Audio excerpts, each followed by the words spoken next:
दोस्तों, सबसे पहले मैं आप सभी को यह बता दूं कि यदि आप सभी को विलोपन विधि आसान तरीके से नहीं आता है, यदि आता भी है तो प्रश्न के सॉल्यूशन में आपको डाउट रहता है कि आखिर में वह सही तरीका क्या है जिसे सीखकर हम सही तरीका से आंसर को लाएं और उन सभी छात्रों को भी सिखा सकें जिन्हें विलोपन विधि नहीं आता।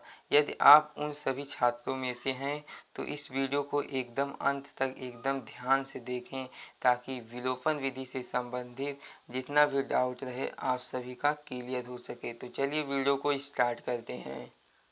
मेरे बताए गए प्रोसेस को आप स्टेप बाय स्टेप फॉलो करेंगे तो आपको विलोपन विधि बहुत ही आसान लगने लगेगा। तो सबसे पहले आपको क्या करना पड़ेगा, उसके लिए यहाँ पर आप देखिएगा। सबसे पहले आपको यहाँ पर लिखना है हल। इस प्रकार से हल लिख देना है। इसके बाद क्या करना है, इसी को उतार देना है। 2x प्लस 3y बराबर 8, 5x प्लस 4y बराबर 13 याद कहें तो 13। तो इस प्रकार से आप उतार लीजिएगा। अब ये हम आपको बता दें, ये रैखिक समीकरण है। रैखिक समीकरण में चर होती हैं x y और बराबर के बाद नंबर होता है, यानी कि अचर पद होता है। आप इसे सबसे पहले समीकरण 1 के नाम से इस प्रकार से दे दीजिए और इसे समीकरण 2 इस प्रकार से आप लिख लीजिएगा।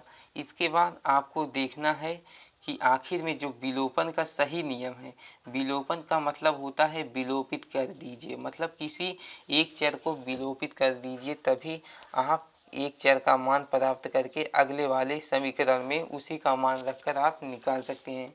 जैसे क्या, यहाँ पर 2x है और यहाँ पर 5x है, तो ये सेम नहीं है, यानी कि 2x ये जो चर है और ये 5x जो चर है, मतलब इसके गुणे में ये सेम नहीं है, बराबर नहीं है। तो इसके लिए हम क्या करेंगे, इस समीकरण 1 का गुणा हम समीकरण 2 में कर देंगे और इस समीकरण 2 का गुणा समीकरण 1 में कर देंगे। इसी को यहाँ पर सबसे पहले लिखेंगे। तो चलिए लिख लेते हैं। यहाँ पर लिखेंगे समीकरण 1 का गुणा।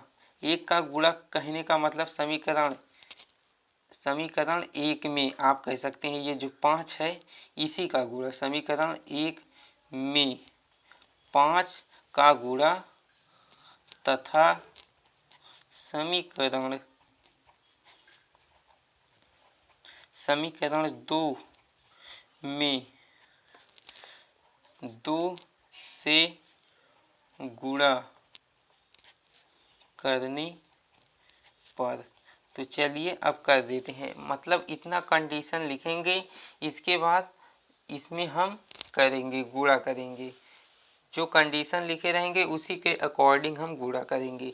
तो यहाँ पर है कंडीशन, समीकरण 1 के लिए कंडीशन है कि आप इसमें 5 से गुणा कीजिए। तो चलिए 5 से गुणा करते हैं।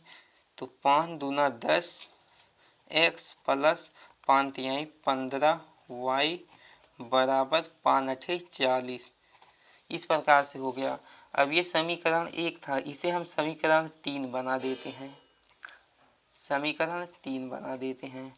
अब इसमें सेकंड नंबर के समीकरण में कंडीशन है कि आप इसमें, यहाँ पर आप देख सकते हैं 2 से गुणा करना है, तो इसमें 2 से गुणा कर दीजिए। तो 2 पंचे 10 x प्लस 2 चौक 8y बराबर 2 का जब 13 में गुणा करेंगे तो यहाँ पर 26 आ जाएगा। इस प्रकार से इसके बाद जो प्रोसेस है, प्रोसेस कहता है कि यहाँ पर आप एक रेखा इस प्रकार से खींच लीजिए। इसके बाद आप इसे घटा दीजिए, मतलब इसी को देखकर आप घटा सकते हैं कि आखिर इसमें जोड़ना है या घटाना है। तो यहाँ पर हम लिखेंगे घटाने पर। यहाँ पर आप लिख देंगे कि घटाने पर, तो यहाँ पर लिख देते हैं घटाने पर। तो यहाँ पर आप देख सकते हैं जब घटाएंगे ये 10x से 10x कट जाएगा और एक चर बचेगा। तो 15 में से 8 को घटाएंगे कितना आएगा, 7y आ जाएगा। यहाँ पर प्लस 15y है, यहाँ पर ये नीचे वाला देखेंगे प्लस और माइनस, तो माइनस में 8y है, तो ज़्यादा में से घटाएंगे, ज़्यादा वाले का निशान लगाएंगे। तो यहाँ पर 7y बच गया है। इसके बाद बराबर के इस तरफ कितना बचेगा, 40 में से जब 26 को घटाएंगे तो यहाँ पर 14 आ जाएगा इस प्रकार से। इसके बाद क्या प्रोसेस करेंगे, ये यहाँ पर आप देख सकते हैं ये गुणे में है, तो गुणे का पक्षांतर क्या होता है, भाग होता है। तो 14 के बटे में क्या आ जाएगा, 7 आ जाएगा। और 7 इक्के 7, 7 दूना 14, यानी कि जो y का मान आया है वो 2 आया है। अब इसी की सहायता से हम किसी भी समीकरण में y का मान रख देंगे तो x का मान आ जाएगा। तो चलिए समीकरण 1 में हम y का मान 2 रखते हैं।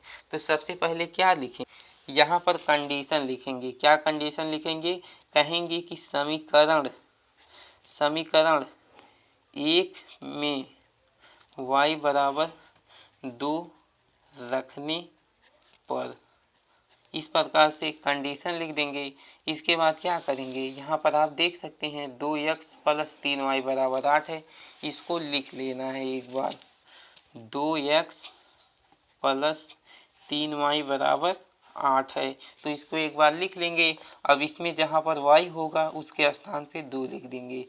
यहाँ पर 2x प्लस 3 गुणे इस y के स्थान पे हम 2 लिख देंगे, तो 2 बराबर 8।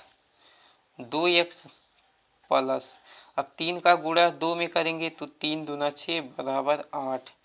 2x बराबर 8 में से हम 6 को घटा लेंगे, तो 2x बराबर, जब इसको घटाएंगे तो आ जाएगा 2, और 2 का जब पक्षांतर करेंगे तो ये भाग के रूप में आ जाएगा, यानी कि 2 बटे में 2, और इसको सरल कर लेंगे तो आ जाएगा 1। यानी कि जो फाइनल मान प्राप्त हुआ है x और y के, वो कितने आए हैं, x बराबर 1 तो मान आया है 2, और y बराबर कितना आया है, सॉरी फ्रेंड, x बराबर अभी हम हल करे हैं तो 1 मान आया है। तो यहाँ पर लिखेंगे x बराबर 1 और y बराबर 2, यही राइट आंसर है। तो सही प्रोसेस विलोपन विधि का यही है। विलोपन विधि में हम किसी एक चर को विलोपित करके हम या तो x का मान ज्ञात करेंगे या तो y का मान। इसमें आप देख सकते हैं मैंने पहले वाले चर को बराबर किया है, यानी कि जो यहाँ पर 2x था, यहाँ पर 5x था, तो इसको हमने सबसे पहले सही किया। तो यहाँ पर आप देख सकते हैं 10x आ गया है, 10x आ गया, और घटाने पर ये आसानी से कट गया है।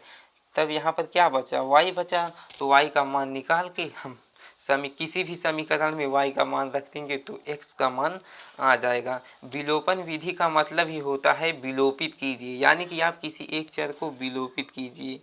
तो इस प्रकार से आप विलोपन विधि के जितने भी क्वेश्चन हैं इसी प्रोसेस से आप लगा सकते हैं और आपका सही आंसर भी आ जाएगा। तो चलिए दोस्तों, आज की इस वीडियो में इतना ही, फिर मिलते हैं एक नए टॉपिक के साथ नए वीडियो में। Thank you.